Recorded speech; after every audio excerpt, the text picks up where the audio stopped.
Dengan mempelajari Sirah Nabawiyah, maka makin menambah kecintaan kepadanya. Semoga yang subscribe juga dimudahkan jalannya menuju surga.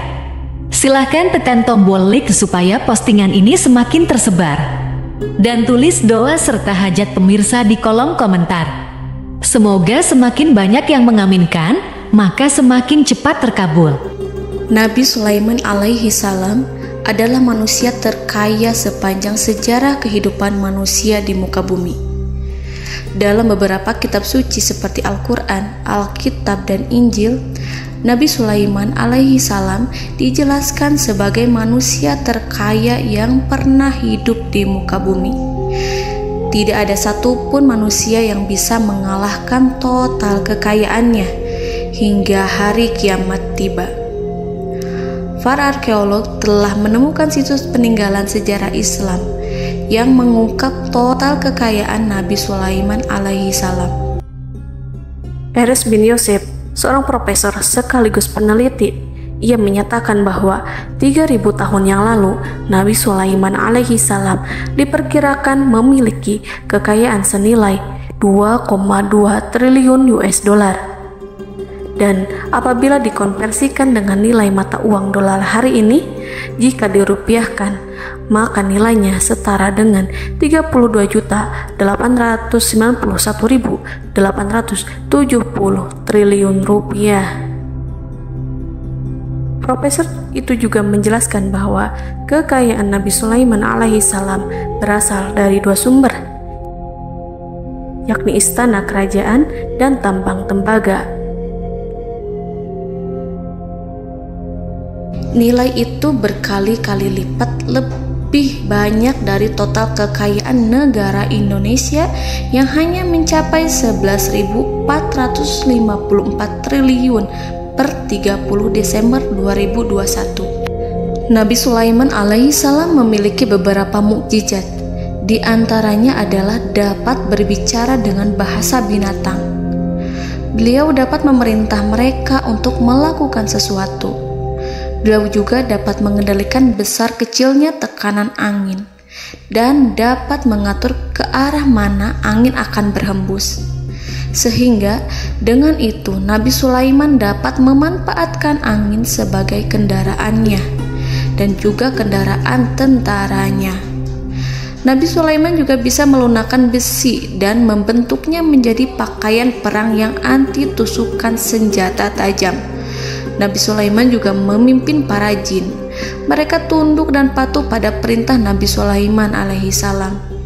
Tidak hanya setan, iblis laknatullah yang merupakan makhluk pembangkang dapat dibuat tunduk bertekuk lutut pada perintah-perintah Nabi Sulaiman.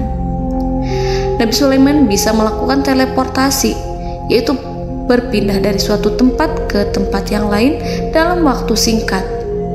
Peristiwa itu dibuktikan dengan pemindahan singgasana Ratu Balqis atas perintah Nabi Sulaiman. Nabi Sulaiman dikenal sebagai raja yang adil dan bijaksana. Nabi Sulaiman diberkahi kecerdasan yang luar biasa untuk menyatu padukan segenap kekuatan yang Allah berikan kepadanya. Ia mengelola dan membawa kerajaannya menjadi kekuatan raksasa yang tak terkalahkan di masanya dengan segenap kemampuan yang dimilikinya. Tentara Nabi Sulaiman adalah tentara terkuat di bumi tanpa ada yang menandingi. Pertanyaan mendasar yang muncul kali ini adalah dari mana sumber kekayaan dan kekuatan Nabi Sulaiman alaihi salam? Untuk mendapat jawaban dari pertanyaan itu, simak video ini sampai akhir. Sebelum itu, mari bantu channel ini terus berkembang dengan cara subscribe dan nyalakan tanda loncengnya. Berikan komentar yang positif dan berikan like serta share video ini. Bismillahirrahmanirrahim. Sungguh kami benar-benar telah menganugerahkan ilmu kepada Daud dan Sulaiman. Keduanya berkata, segala puji bagi Allah yang melebihkan kami dari kebanyakan hamba-hambanya yang mukmin. Sulaiman telah mewarisi Daud dan dia berkata, wahai manusia, kami telah diajari untuk memahami bahasa burung dan kami dianugerahi segala sesuatu. Sesungguhnya semua ini benar-benar karunia yang nyata. Quran Surat An-Naml ayat 15-16. Saudara-saudaraku yang dirahmati Allah, pada ayat di atas disebutkan bahwa Sulaiman telah mewarisi Daud. Nabi Sulaiman mewarisi Nabi Daud dalam sisi kenabian dan kekuasaan, bukan mewarisi harta, karena para nabi tidak mewariskan harta. Sebab sepeninggalan mereka, harta para nabi menjadi sedekah bagi orang-orang yang ada di sekitarnya, yaitu orang-orang fakir dan orang-orang yang membutuhkan. Dan harta para nabi tidak dikhususkan bagi kalangan keluarganya. Rasulullah Shallallahu Alaihi Wasallam bersabda, "Kami para nabi tidak mewariskan." Nabi Sulaiman mewarisi kenabian dari Nabi Daud. Ini adalah hal yang jelas. Allah telah memilihnya sebagai nabi dari Bani Israel.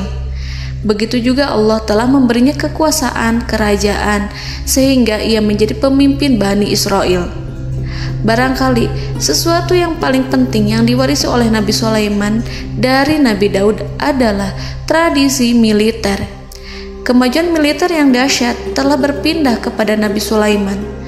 Nabi Daud sebenarnya adalah seorang pengembala kambing yang sangat miskin, tetapi seiring dengan perjalanan waktu, ia menjadi komandan pasukan tiada tanding. Nabi Daud alaihi salam mengetahui bahwa kekuatan hakiki yang mengatur alam semesta adalah kekuatan Allah. Ketika Nabi Daud mengelurkan tangannya dan memegang potongan batu, lalu beliau melemparkannya dengan ketepel ke arah Jalut, kepala Jalut retak dan ambruk menghantam tanah. Ini sebagai bentuk demonstrasi kekuatan darinya. Kehadiran Nabi Daud mengubah pasukan Bani Israel, di mana mereka sebelumnya lari jika berhadapan dengan musuh. Maka kini keberadaan mereka mulai diperhitungkan di masa hidupnya. Nabi Daud mengalami peperangan yang sangat banyak, tapi Al-Quran tidak menceritakan secara terperinci.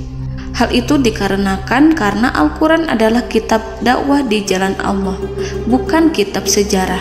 Al-Quran hanya menceritakan di dalam Al-Quran surat Shad ayat 20, "Dan kami kuatkan kerajaannya, kerajaan Daud."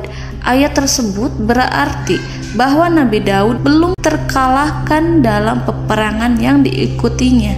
Di samping dukungan yang Allah berikan kepadanya, juga pasukan dan rakyatnya, di mana mereka adalah orang-orang yang bertauhid, menyerahkan diri kepada Allah.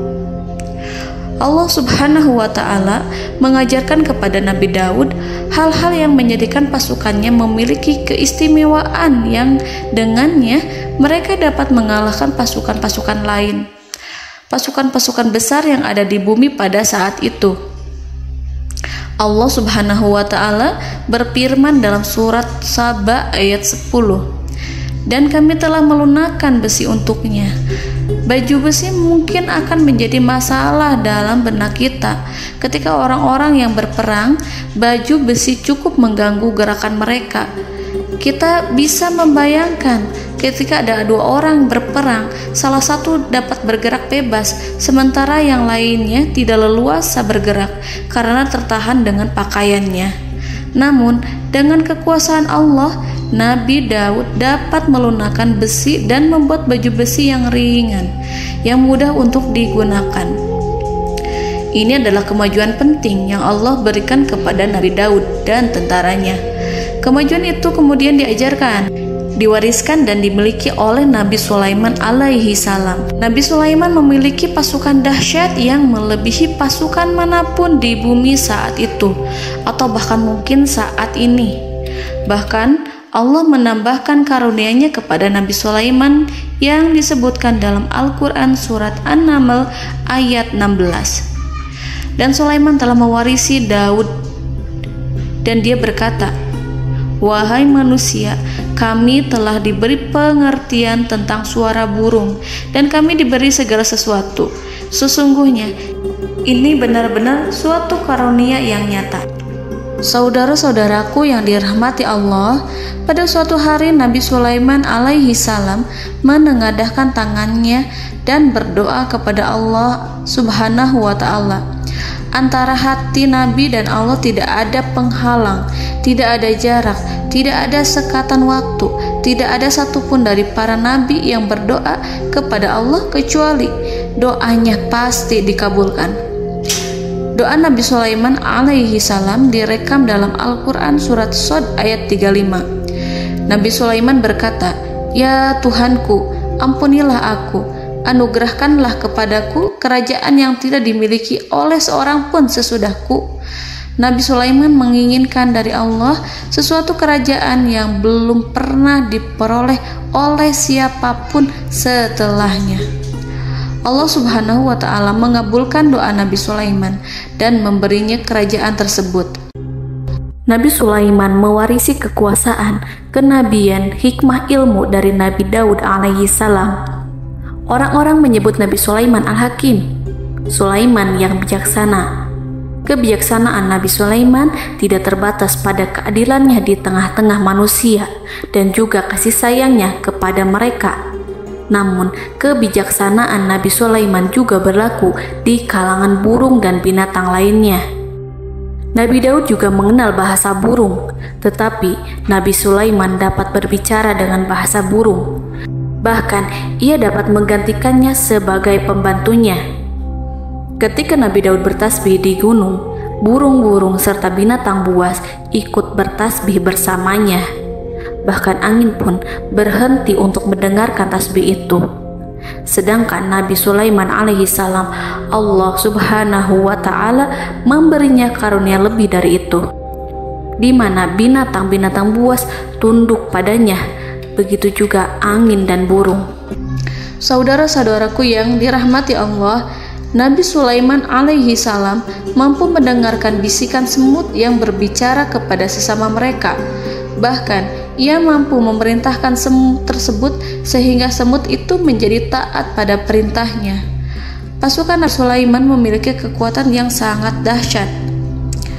Belum pernah ada di dunia ini satu pasukan pun yang memiliki kekuatan seperti itu. Kekuatan Nabi Sulaiman berasal dari beberapa kombinasi yang sangat mengagumkan, sehingga karenanya ia tidak dapat tertandingi. Kekuatan itu terdiri dari manusia, binatang-binatang, jin, dan lain sebagainya. Kita mengetahui bahwa jin adalah makhluk Allah dan manusia tidak mampu melihatnya atau menghadirkannya atau meminta pertolongan kepadanya. Sedangkan Nabi Sulaiman telah diberi Allah suatu kemampuan untuk menundukkan jin, memperkerjakan mereka sebagai tentara di tengah-tengah peperangan.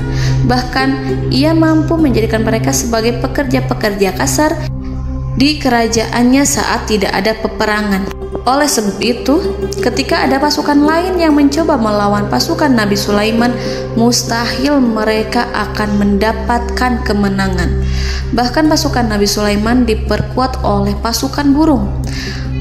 Burung di pasukan Nabi Sulaiman memerankan tugas penting, yaitu menjadi agen intelijen. Kita mengetahui bahwa peranan informasi saat peperangan adalah hal yang penting. Dari informasi tersebut, pasukan dapat mengetahui keadaan lawannya. Demikianlah peranan burung pada pasukan Sulaiman. Ia terbang di tengah-tengah musuh. Kemudian, ia kembali kepada Nabi Sulaiman untuk menyampaikan berita tentang keadaan lawannya. Di samping jin dan burung, Allah juga menundukkan angin untuk Nabi Sulaiman. Nabi Sulaiman dapat memerintahkan angin dan ia mampu untuk menaiki angin tersebut. Dalam Al-Quran surat Shad ayat 36-40, Allah Subhanahu wa ta'ala berfirman, "Kami tundukkan kepada angin yang berhembus dengan baik menurut kemana saja yang dikehendaki Sulaiman.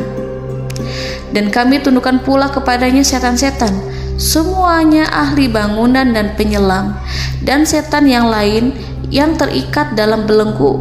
Inilah anugerah kami, maka berikanlah kepada orang lain atau tahanlah untuk dirimu tanpa perhitungan, dan sesungguhnya dia mempunyai kedudukan yang dekat pada sisi kami dan tempat kembali yang baik." Saudara-saudaraku yang dirahmati Allah, Allah Subhanahu wa Ta'ala juga memberikan kemampuan yang tak seorang pun dari para nabi mendapatkannya, yaitu kemampuan untuk memerintah setan. Setan adalah salah satu bagian dari jin. Ia adalah kelompok yang celaka dari bangsa jin. Kelompok ini sebenarnya tidak mampu dikuasai oleh manusia. Bahkan jin yang soleh tidak dapat mengatur setan. Adapun Nabi Sulaiman, Allah telah memberinya kekuasaan untuk menundukkan setan dan mempekerjakannya, bahkan mengikatnya dengan rantai serta menghukumnya jika ia menentang pada perintahnya. Setan membangun untuk Sulaiman istana-istana, patung-patung dan alat-alat perang. Bahkan setan-setan itu menyelam ke dasar lautan untuk mengeluarkan permata dan yakut untuk Sulaiman. Jika di antara setan yang menentang perintahnya, maka Nabi Sulaiman alaihi salam mengikatnya dengan rantai. Ini semua menunjukkan kekayaan Nabi Sulaiman dan kekuasaannya, di mana ia mampu mengatur banyak makhluk di bumi ini. Tentu saja, kemampuan itu semua adalah atas izin dari Allah Subhanahu wa Ta'ala sebagai mukjizat darinya. Allah Subhanahu wa Ta'ala berfirman dalam Al-Quran surat Saba ayat 12, dan sebagian dari jin adalah yang bekerja di hadapannya di bawah kekuasaannya dengan izin Tuhannya, dan siapa yang menyimpang di antara mereka dari perintah kami, maka kami rasakan kepadanya azab neraka yang apinya menyala-nyala. Para jin itu membuat untuk Sulaiman apa yang dikehendakinya, dari gedung-gedung yang tinggi, patung-patung, dan piring-piring yang besarnya seperti kolam, atau periuk yang tetap berada di atas tungku. Saudara-saudaraku yang dirahmati Allah, Nabi Sulaiman yang bijaksana adalah penguasa yang tak tertandingi di muka bumi. Meskipun memperoleh nikmat-nikmat khusus yang agung itu yang Allah berikan kepada Sulaiman, beliau tetap menunjukkan dirinya sebagai manusia yang paling banyak berzikir kepada Allah dan manusia yang paling banyak bersyukur di zamannya. Saudara-saudaraku yang dirahmati Allah, sebagaimana Allah Subhanahu wa Ta'ala memberikan nikmat kepada ayahnya Nabi Daud alaihi salam, di mana ia mampu melunakkan besi, dan Allah mengajarinya bagaimana cara mencairkan besi, maka Nabi Sulaiman alaihi salam dapat memanfaatkan tembaga yang cair untuk peperangan. Dan juga di saat perdamaian, pada saat peperangan, beliau mencampur tembaga dengan besi dan menjadikannya perunggu. Mereka menggunakan senjata-senjata perunggu dalam peperangan seperti pedang, baju besi, dan juga pisau. Senjata-senjata ini adalah senjata yang paling kuat pada saat itu. Sedangkan di saat damai, tembaga digunakan untuk membuat bangunan, perhiasan, dan sebagainya. Meskipun Nabi Sulaiman mendapatkan nikmat yang besar dan karunia yang khusus, Allah Subhanahu wa Ta'ala mengujinya dengan suatu ujian yang dahsyat. Ujian yang akan selalu datang kepada seorang hamba yang soleh. Ketika hamba itu mendapatkan kedudukan besar, maka ujiannya pun menjadi besar. Allah Subhanahu wa Ta'ala menguji Nabi Sulaiman dengan penyakit. Diceritakan oleh Fahru Roji, Nabi Sulaiman diuji dengan suatu penyakit yang keras, di mana kedokteran saat itu tidak dapat dan tidak mampu mengatasinya. Sakitnya Nabi Sulaiman sangat keras sehingga para dokter dari kalangan manusia ataupun jin tidak mampu menghilangkan penyakit itu. Lalu burung-burung menghadirkan rumput-rumput yang dianggapnya sebagai obat, tetapi Nabi Sulaiman tak kunjung sembuh. Semakin hari penyakit Nabi Sulaiman semakin menjadi-jadi, sehingga ketika Nabi Sulaiman duduk di atas kursi, ia duduk bagaikan tubuh tanpa roh. Seakan-akan ia mati karena saking keras penyakit yang dideritanya. Sakit yang diderita oleh Nabi Sulaiman alaihi salam berlangsung sangat lama. Namun Nabi Sulaiman tidak henti-hentinya berzikir kepada Allah dan meminta kesembuhan kepadanya, serta selalu beristighfar dan mengungkapkan rasa cinta kepadanya. Selesailah ujian Allah terhadap hambanya Nabi Sulaiman. Beliau pun sembuh Nabi Sulaiman merasakan kembali kesehatannya setelah ia mengetahui segala kejayaan dan segala kekuasaan serta segala kebesarannya tidak lagi mampu menghilangkan penyakit yang dideritanya kecuali jika Allah menghendaki.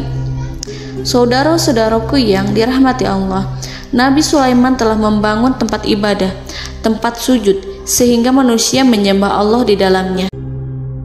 Orang-orang yang membangunnya berjumlah puluhan ribu orang. Tentu setiap kelompok dari mereka memiliki pekerjaan masing-masing. Di antara mereka ada yang mencairkan tembaga, di antara mereka ada yang tukang pahat, ada yang tukang ukir, ada yang membelah batu, ada yang memotong kayu, ada yang mendatangkan rumput-rumput dari Libanon, ada yang mendatangkan emas dan menjadikannya lempengan-lempengan yang mengkilat untuk menutupi kayu serta untuk melapisi dinding-dinding.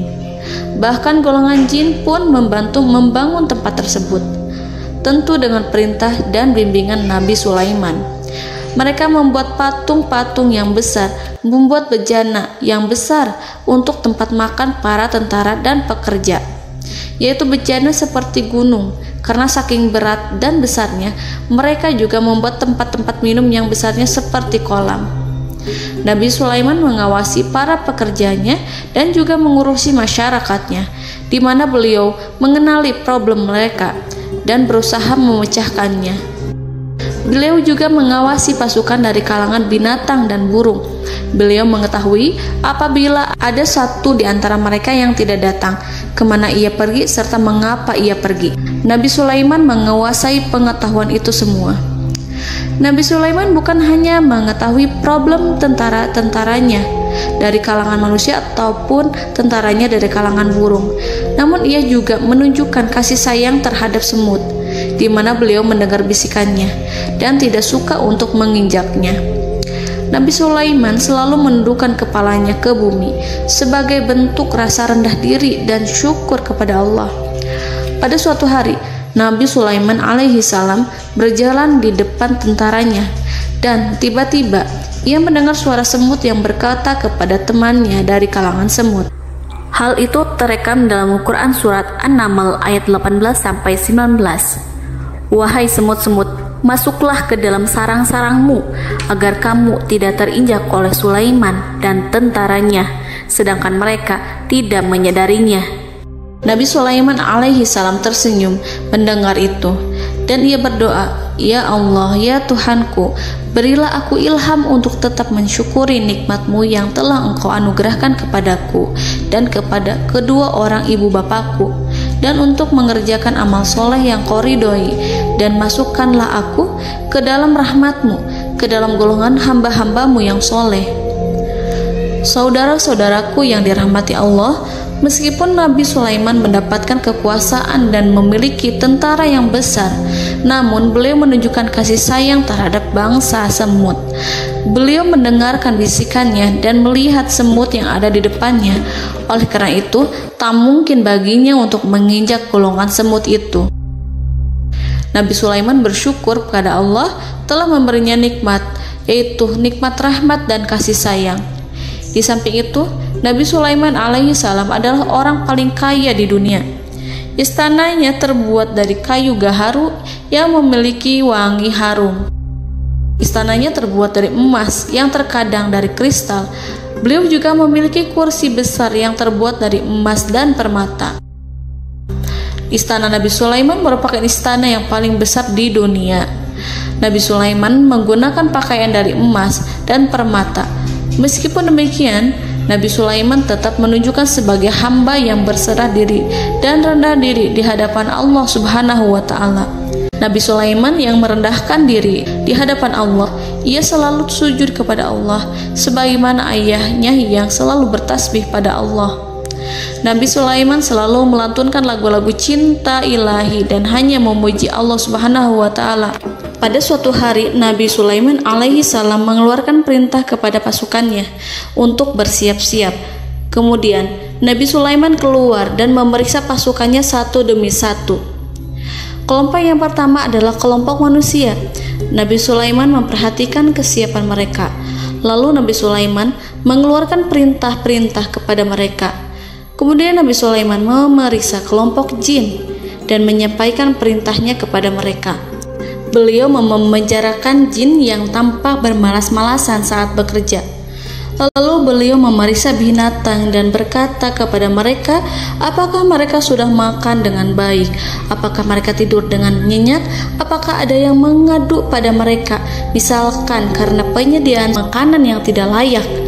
Apakah ada di sana yang sakit dan lain sebagainya? Ketika Nabi Sulaiman merasa puas dengan semuanya, Nabi Sulaiman memasuki tenda tempat berkumpulnya para burung. Nabi Sulaiman alaihi salam kemudian memasuki tenda tersebut, mengamati keadaan di sekitarnya, sehingga beliau mengetahui bahwa ada satu burung yang tidak hadir, yaitu burung hudhud. Mengapa aku tidak melihat burung hudhud? Burung-burung yang lain tampak terdiam sebagai penghormatan, dan mereka mendengarkan apa yang akan dikatakan pemimpin mereka. Nabi Sulaiman mengarahkan pandangannya pada semua burung dan tidak menemukan burung hudhud di antara mereka. Tak seekor burung pun yang mengetahui keberadaannya. Burung hudhud absen pada apel wajib kali ini. Nabi Sulaiman mulai menampakkan kemarahannya. Tiba-tiba, seekor burung kecil memberanikan diri untuk berkata kepada Nabi Sulaiman, "Wahai Nabi yang mulia, seharusnya hudhud ada bersamaku kemarin untuk melaksanakan tugas penyelidikan. Ia adalah pemimpin misi itu. Namun, burung hudhud belum datang. Oleh karena itu, aku tidak pergi bersamanya." Burung itu tampak gemetar. Nabi Sulaiman mengetahui bahwa hudhud tidak hadir dan tak seorang pun mengetahui kemana ia pergi. Burung hudhud pergi tanpa izin terlebih dahulu. Dalam keadaan marah, Nabi Sulaiman berkata, "Sungguh aku benar-benar akan mengazabnya dengan azab yang sangat keras atau benar-benar menyembelihnya, kecuali jika ia benar-benar datang kepadaku dengan alasan yang jelas."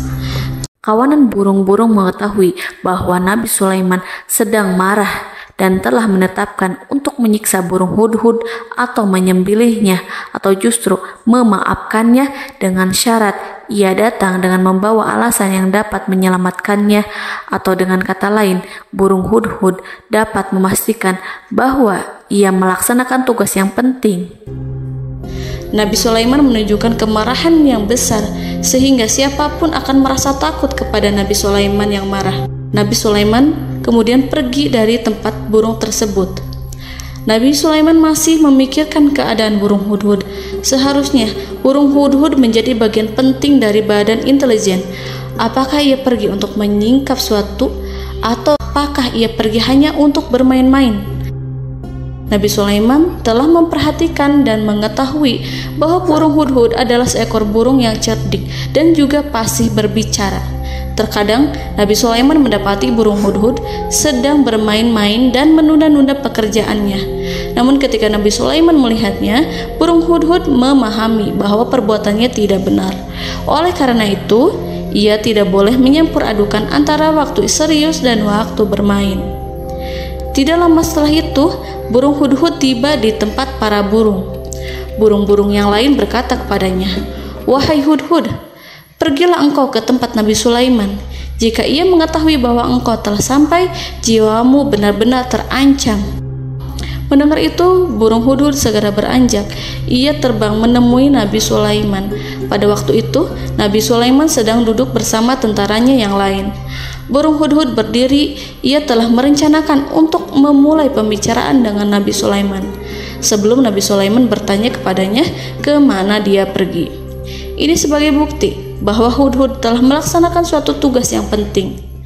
Dalam Al-Quran Surat An-Naml ayat 22, burung hudhud berbicara, "Aku telah mengetahui sesuatu yang kamu belum mengetahuinya, dan kubawa kepadamu dari negeri Saba suatu berita penting yang diyakini seakan-akan burung hudhud hendak berkata, 'Aku adalah hudhud yang miskin, tapi aku mengetahui apa yang tidak engkau ketahui, dan aku telah datang kepadamu dari kerajaan Saba dengan membawa berita yang sangat penting.'"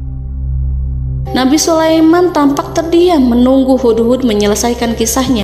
Dalam surat An-Naml ayat 23-24, burung hudhud berkata, Sesungguhnya aku menjumpai seorang wanita yang memerintah mereka. Dia dianugerahi segala sesuatu serta mempunyai singgasana yang besar. Aku mendapati dia dan kaumnya menyembah matahari selain Allah. Dan setan-setan telah menjadikan mereka memandang indah perbuatan-perbuatan mereka, lalu menghalangi mereka dari jalan Allah, sehingga mereka tidak mendapat petunjuk. Burung hudhud diam. Nabi Sulaiman merasa bahwa hudhud menunjukkan kepasihan lisannya. Nabi Sulaiman berkata dalam Quran surat An-Naml ayat 27 sambil menunjukkan senyum manisnya. Nabi Sulaiman berkata, "Akan kami lihat apakah kamu benar wahai hudhud, ataukah kamu termasuk orang-orang yang berdusta." Seakan-akan burung hudhud ingin mengatakan, "Aku tidak berbohong, wahai Nabi yang mulia." Namun diamnya Sulaiman membuat takut sehingga burung hudhud terdiam. Nabi Sulaiman terdiam karena berpikir, lalu ia memutuskan sesuatu setelah itu. Beliau melihat kepada lainnya dan meminta secari kertas.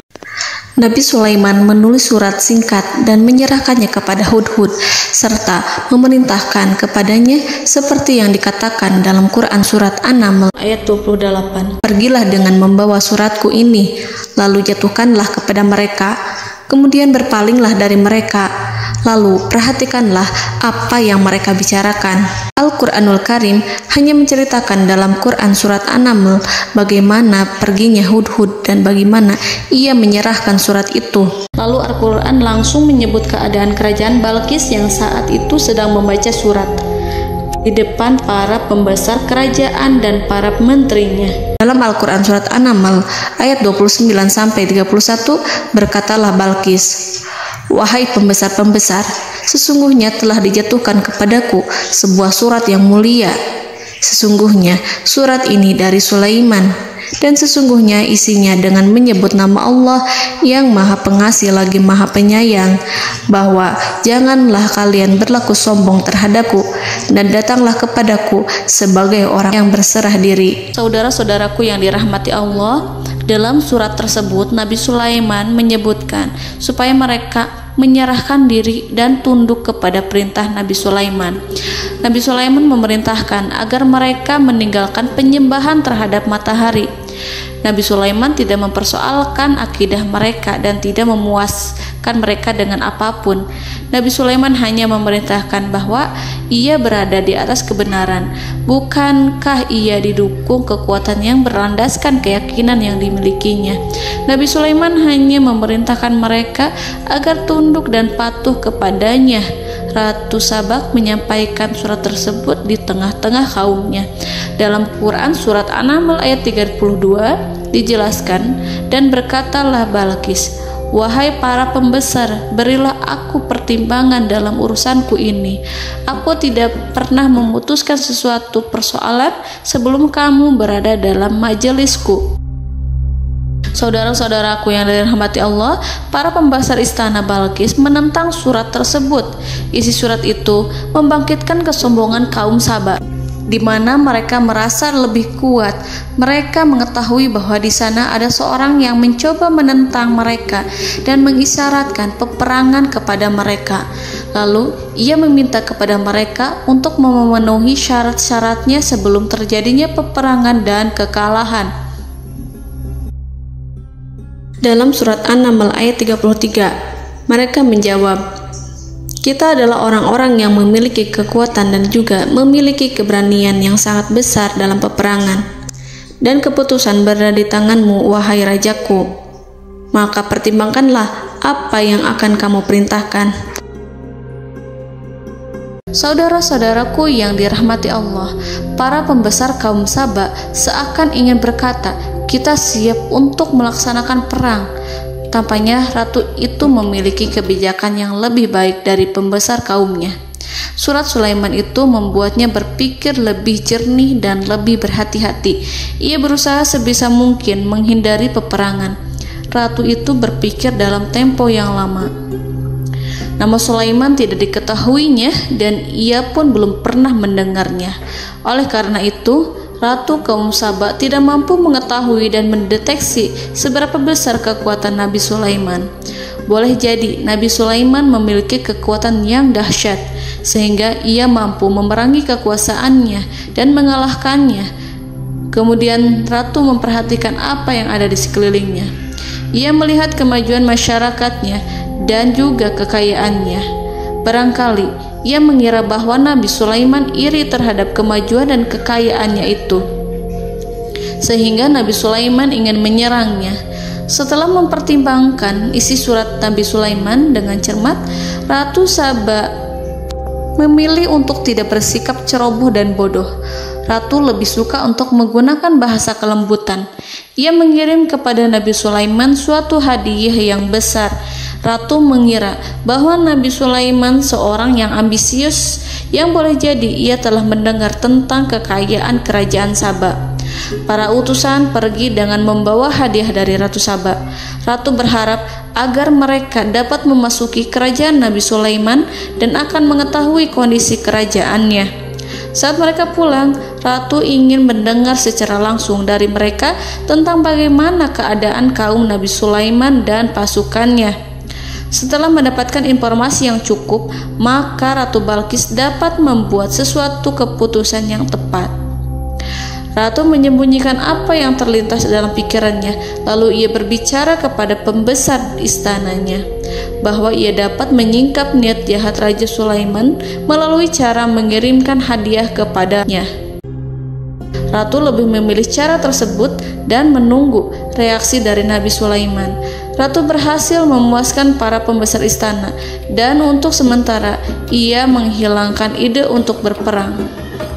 Karena para raja jika menyerang suatu desa, maka pemimpin desa tersebut adalah orang yang paling banyak mendapatkan kehinaan. Akhirnya, para pembesar kaumnya merasa puas dengan pikiran Ratu Balqis. Saudara-saudaraku yang dirahmati Allah, dalam surat An-Naml ayat 34-35 dijelaskan, Ratu Balqis berkata, "Sesungguhnya raja-raja apabila memasuki suatu negeri, niscaya mereka akan membinasakannya dan menjadikan penduduknya yang mulia menjadi hina. Dan demikian pula lah yang akan mereka perbuat. Dan sesungguhnya aku akan mengirim utusan kepada mereka dengan membawa hadiah, dan aku akan menunggu apa yang akan dibawa kembali oleh utusan itu." Kemudian sampailah hadiah dari Ratu Balqis kepada Nabi Sulaiman. Para intelijen Nabi Sulaiman memberitahunya bahwa utusan Balqis datang dengan membawa hadiah. Nabi Sulaiman langsung mengetahui bahwa Ratu Balqis itu sengaja mengirim orang-orangnya untuk mengetahui atau untuk mendapatkan informasi tentang kekuatannya. Lalu setelah itu ia akan mengambil keputusan atau mengambil sikap kepada kerajaan Sulaiman. Nabi Sulaiman segera memanggil semua pasukannya untuk berkumpul. Utusan Balqis segera memasuki istana Nabi yang dipenuhi dengan pasukan yang besar bersenjata.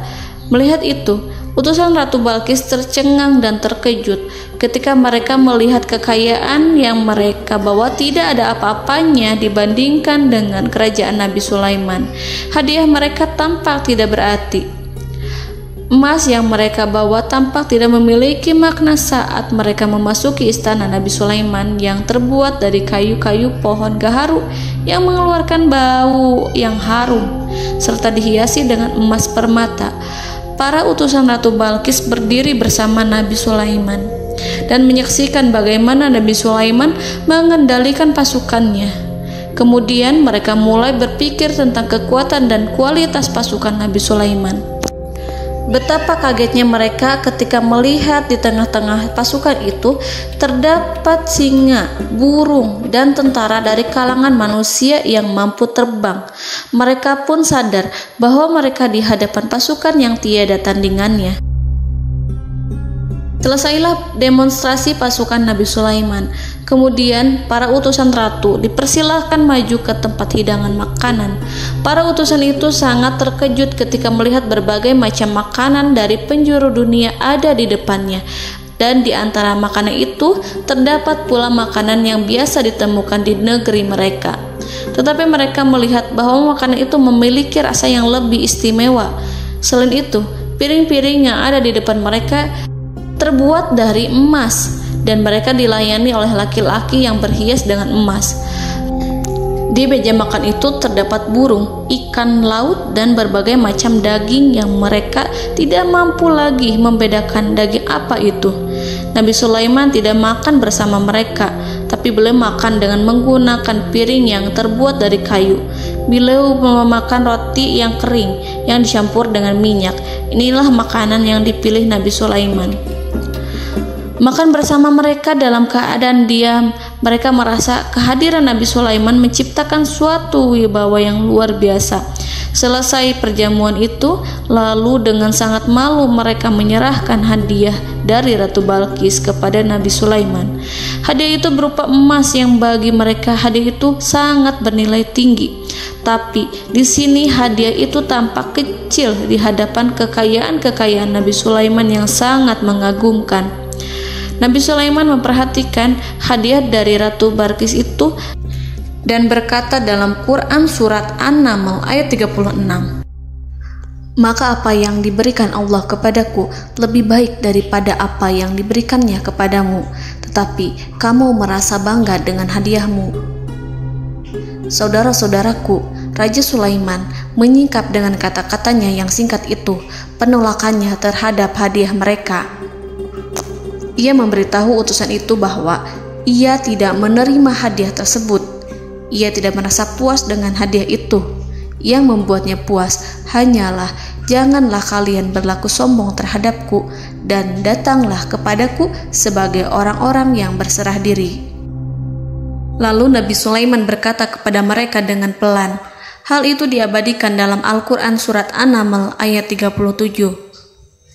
"Kembalilah kepada mereka, sungguh kami akan mendatangi mereka dengan bala tentara yang mereka tidak kuasa melawannya. Dan pasti kami akan mengusir mereka dari negara itu, yaitu negeri Saba, dengan terhina. Dan mereka akan menjadi tawanan-tawanan yang hina." Saudara-saudaraku yang dirahmati Allah, Nabi Sulaiman kemudian meninggalkan para utusan ratu setelah terlebih dahulu mengancam mereka. Para utusan itu berharap agar Nabi Sulaiman mau menunggu kunjungan Ratu Balqis yang akan membawa misi perdamaian. Akhirnya, sampailah para utusan Ratu Balqis ke negeri Saba. Mereka segera menuju istana sang ratu. Mereka memberitahu bahwa negeri mereka ada di ujung tanduk. Mereka menceritakan kepada ratu tentang kekuatan Nabi Sulaiman dan tidak mungkin bagi mereka mampu melawannya. Mereka meyakinkan Ratu Balqis bahwa ia harus mengunjunginya dan melihat sendiri bagaimana kebesaran kerajaan Nabi Sulaiman. Kemudian Ratu Balqis menyiapkan dirinya untuk pergi menuju kerajaan Nabi Sulaiman. Nabi Sulaiman duduk di kursi kerajaan di tengah-tengah para pembesarnya dan para menterinya, serta para komandan pasukannya. Beliau berpikir tentang sosok Balqis. Nabi Sulaiman mengetahui bahwa Balqis menuju tempatnya. Balqis dikelilingi rasa takut. Nabi Sulaiman berpikir sejenak tentang bagaimana matahari disembah. Ia memikirkan bagaimana informasi yang diterima oleh intelijennya tentang kemajuan kerajaan Balqis dalam bidang kesenian dan ilmu pengetahuan. Nabi Sulaiman bertanya kepada dirinya sendiri, apakah kemajuan menjadi penghalang untuk mengetahui kebenaran? Apakah ratu itu senang dengan kekuatan yang dicapainya? Dan ia membayangkan bahwa kekuatannya adalah segalanya. Dengan kemajuan yang dimilikinya, Nabi Sulaiman ingin membuat kejutan agar ratu mengetahui bahwa Islam yang diyakini oleh Nabi Sulaiman adalah satu-satunya yang mampu mendatangkan kemajuan dan kekuatan yang hakiki, sehingga ia dapat membandingkan antara keyakinannya dalam menyembah matahari beserta kemajuan yang dicapainya dengan keyakinan Nabi Sulaiman beserta kemajuan yang diraihnya.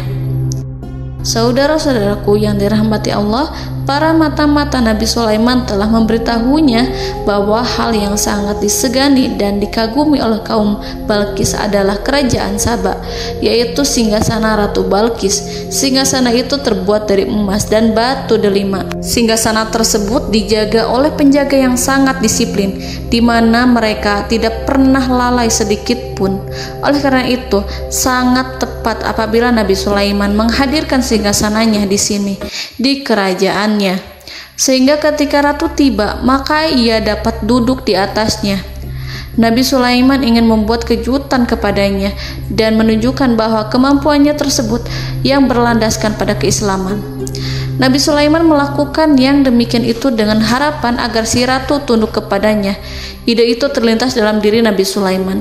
Lalu ia mengangkat kepalanya dan menoleh kepada anak buahnya. Hal itu diabadikan dalam Quran Surat An-Naml ayat 38. Wahai para pembesar, siapakah di antara kamu sekalian yang sanggup membawa singgasananya kepadaku sebelum mereka datang kepadaku sebagai orang-orang yang berserah diri? Saudara-saudaraku, perhatikanlah ungkapan pikiran Nabi Sulaiman tersebut. Semua pemikirannya berkisar tentang keislaman para penyembah matahari, tentang bagaimana beliau dapat memberikan petunjuk kepada mereka di jalan Allah. Yang pertama menjawab pertanyaan Nabi Sulaiman adalah jin Ifrit. Dalam Quran Surat An-Naml ayat 39, berkatalah Ifrit yang cerdik dari golongan jin, "Aku akan datang kepadamu dengan membawa singgasana itu sebelum kamu berdiri dari tempat dudukmu. Sesungguhnya aku benar-benar kuat untuk membawanya, lagi dapat dipercaya." Nabi Sulaiman berdiri dari tempat duduknya. Setelah 1 jam atau 2 jam, jin itu berjanji kepadanya untuk menghadirkan singgasana Balkis. Sebelum itu, istana Nabi Sulaiman di Palestina, sedangkan istana Balkis terletak di Yaman. Antara singgasana tersebut dengan singgasana Nabi Sulaiman berjarak lebih dari ribuan mil.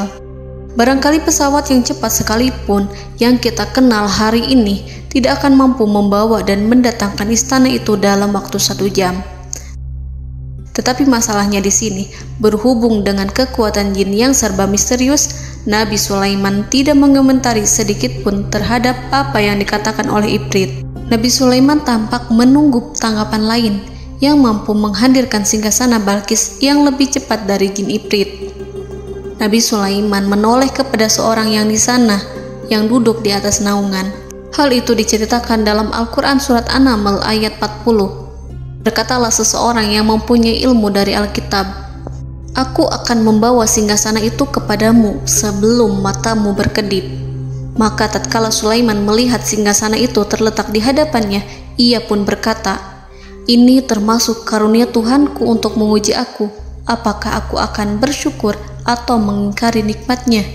Dan barang siapa yang bersyukur, maka sesungguhnya dia bersyukur untuk kebaikan dirinya sendiri.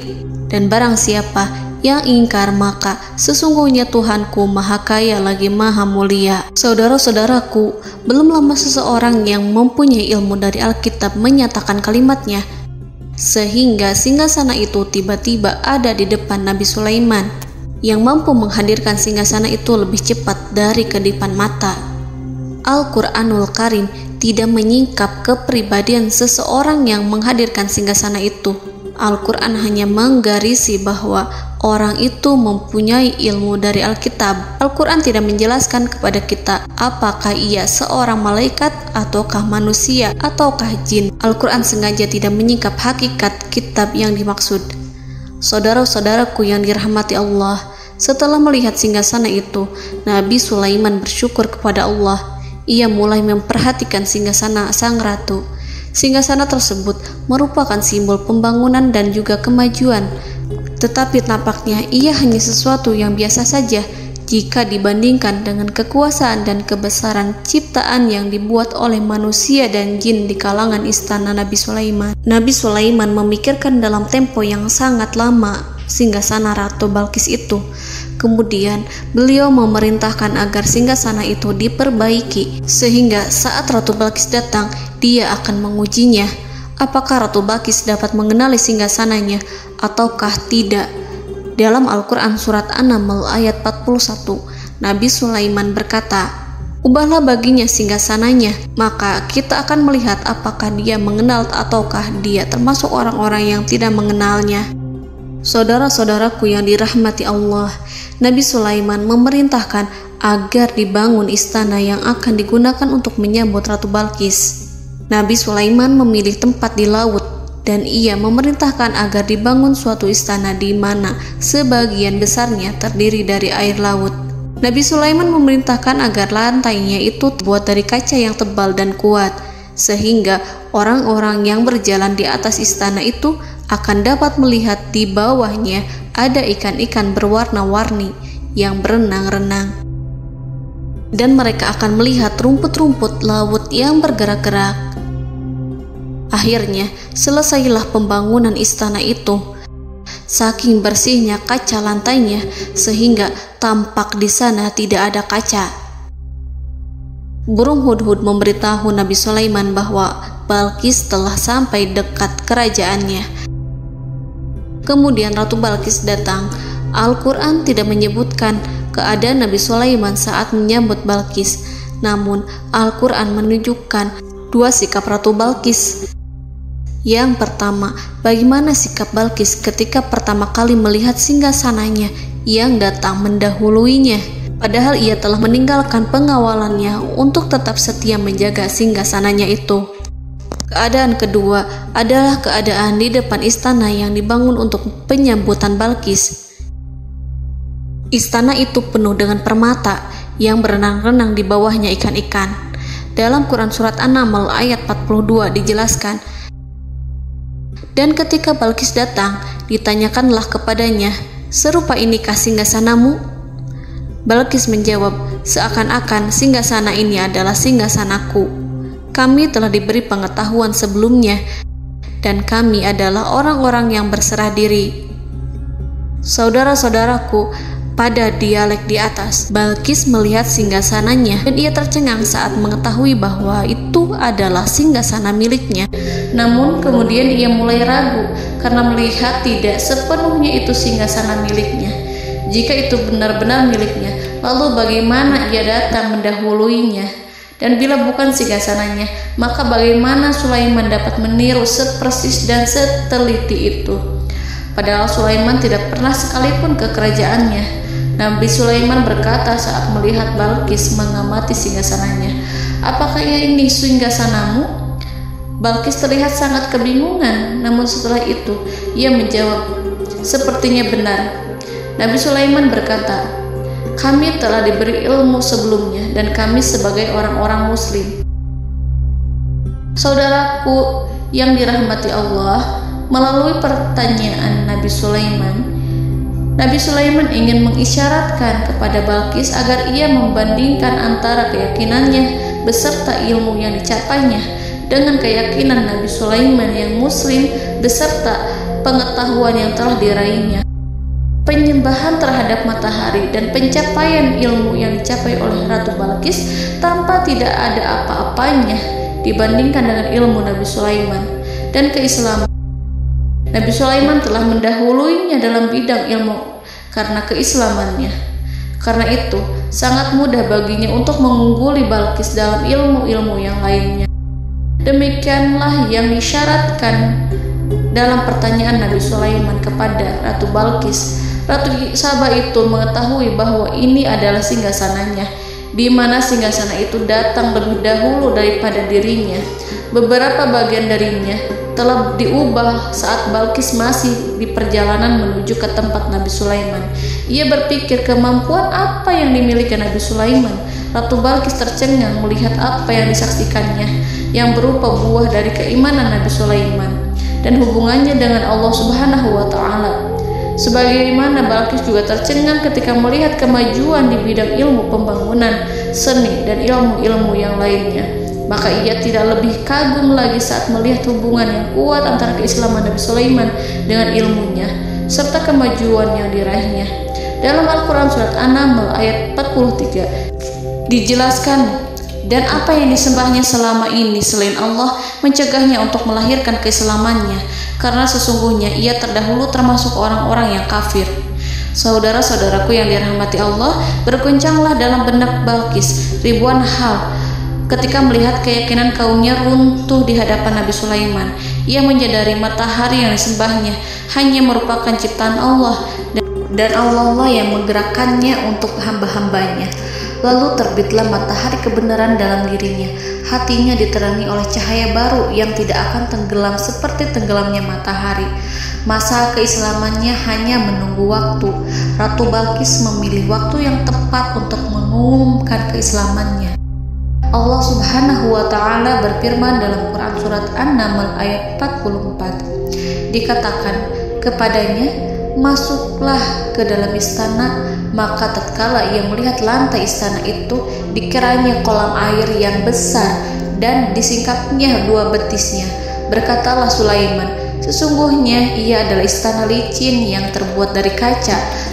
Berkatalah Balqis, wahai Tuhanku, sesungguhnya aku telah berbuat zalim terhadap diriku dan aku berserah diri bersama Sulaiman kepada Allah Tuhan semesta alam. Saudara-saudaraku yang dirahmati Allah, dikatakan kepada Balqis, masuklah ke dalam istana. Ketika ia masuk, maka ia tidak menyaksikan adanya kaca, tetapi ia melihat air, sehingga ia mengira akan bersinggungan dengan air. Lalu ia menyingkapkan sedikit bajunya agar bajunya itu tidak basah. Nabi Sulaiman mengingatkannya tanpa melihatnya agar ia tidak khawatir terhadap pakaiannya, karena pakaiannya tidak akan basah sebab di sana tidak ada air. Itu sekedar kaca yang halus, yang saking halusnya sehingga ia tidak tampak. Pada kesempatan itulah Balqis mengumumkan keislamannya yang mengakui kelalimannya, dan ia menyatakan menyerahkan diri kepada Nabi Sulaiman dan kepada Allah Tuhan semesta alam. Lalu kaumnya pun mengikutinya dan mereka memeluk Islam. Balqis menyadari ia berhadapan dengan penguasa yang terbesar di bumi dan Nabi Allah yang mulia. Untuk pertama kalinya, wajah Sulaiman tampak dihiasi dengan senyuman yang menunjukkan kepuasannya sejak Balqis mengunjunginya. Demikianlah Nabi Sulaiman mewujudkan kejayaannya yang hakiki dan menyebarkan cahaya Islam di muka bumi. Saudara-saudaraku, Al-Quran tidak menyebutkan kisah Balqis setelah keislamannya. Para ahli tafsir mengatakan bahwa ia menikah dengan Nabi Sulaiman. Selain itu, ada yang mengatakan bahwa ia menikah dengan salah satu orang dekat Nabi Sulaiman. Ada juga yang mengatakan bahwa sebagian Raja Habasyah adalah keturunan dari buah perkawinan ini. Wallahu a'lam bishawab. Saudara-saudaraku yang dirahmati Allah, Nabi Sulaiman hidup di tengah-tengah kejayaan dan kemuliaan di bumi. Kemudian Allah menetapkan kematian untuknya, sebagaimana kehidupan Sulaiman berada di puncak kemuliaan dan kejayaan yang penuh dengan keajaiban yang luar biasa, maka kematiannya pun merupakan tanda-tanda kebesaran Allah yang penuh dengan keajaiban. Demikianlah bahwa kematiannya sesuai dengan kehidupannya, sesuai dengan kejayaannya. Allah berfirman tentang kematian Sulaiman di dalam Al-Quran Surat Saba ayat 14. Maka tatkala kami telah menetapkan kematian Nabi Sulaiman, tidak ada yang menunjukkan kepada mereka kematiannya itu kecuali rayap yang memakan tongkatnya.